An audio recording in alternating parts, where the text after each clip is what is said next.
সম্প্রতি খনগুরু মাধাই মহন্তের ষষ্ঠ মৃত্যুবার্ষিকী পালিত হল। গঙ্গারামপুর ব্লকের অন্তর্গত মালিপাড়া হাই স্কুল ময়দানে এই বিশেষ অনুষ্ঠানের আয়োজন করা হয়। গত বৃহস্পতিবার বিকেলে মালিপাড়া হাই স্কুলের স্মরণ সভা অনুষ্ঠিত হয়। সেখানে বিশিষ্টজনদের উপস্থিতিতে খন সম্রাট মাধাই মহন্তের সৃষ্টি করা খনগান পরিবেশন করা হয়। সেই সঙ্গে জেলার বিভিন্ন প্রান্তের শিল্পীরা বাউল, ভাওয়াইয়া, পল্লীগীতি পরিবেশন করেন। অনুষ্ঠান শেষ ভাগে নাট্যসারথী যাত্রা দলের পদধ্বনি নামক বিশেষ সামাজিক যাত্রাপালা পরিবেশিত হয়।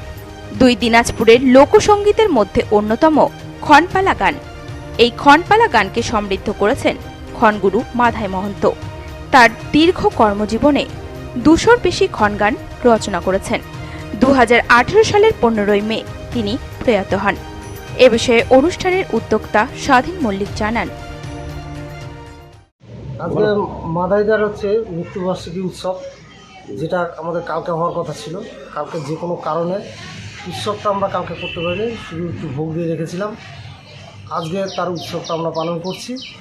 আর এটা মাধাইদার ষষ্ঠম মৃত্যুবার্ষিকী উৎসব, এবং এই উৎসবে আমরা নানান রকম কালচারাল অনুষ্ঠান রেখেছি, যেখানে সেই পৌরাণিক যুগের যাত্রা, তারপর আমাদের খনগানের একটা অংশ পালা, তারপর বাউলের সঙ্গীত, এবং আরও সব এখানকার স্থানীয় কিছু শিল্পী নিয়ে আমরা এই অনুষ্ঠানটা আজকে করছি।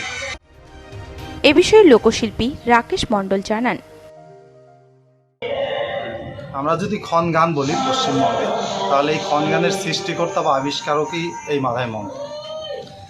শুধু আমাদের দক্ষিণ দিনাজপুর জেলা না, গোটা পশ্চিমবঙ্গে এই খনগানকে ছড়িয়ে দেওয়া এবং এই গানের মধ্য দিয়ে সবাইকে একটা সংঘবদ্ধ এবং খনকে যে সরকারি স্বীকৃতি, সেটাও তিনি বর্তমান যে মুখ্যমন্ত্রী মমতা বন্দ্যোপাধ্যায়, তার কাছ থেকে সেটাও তিনি স্বীকৃতি সরকারিভাবে নিয়েছেন, এবং তারই অবদানে সম্পূর্ণ হয়েছে।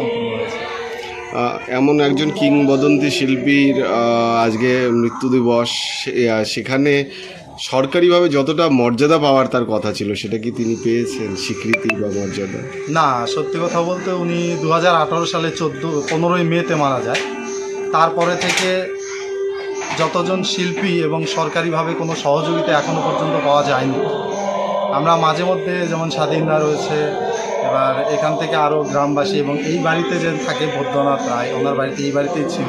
ওনার এটা নিজস্ব জায়গাও নয়, ওনার ভাস্তির জায়গা, সেখানে এসে তিনি বাড়ি করেছিলেন, এবং সরকারিভাবে এখনও পর্যন্ত কোনো সহযোগিতা বা সাহায্য পাওয়া যায়নি। এটা নিয়ে আমরা বিডিও অফিসে পিআরও করেছিলাম যে এখানে ওনার একটা স্মৃতিসৌধ নির্মাণ করা হোক। আমরা পঞ্চায়েতেও বলেছিলাম, কিন্তু এখনও সরকারিভাবে তেমন কোনো সাহায্য আমরা পাইনি। গঙ্গারামপুর থেকে বিশেষ প্রতিবেদন, নিউজ টুডে।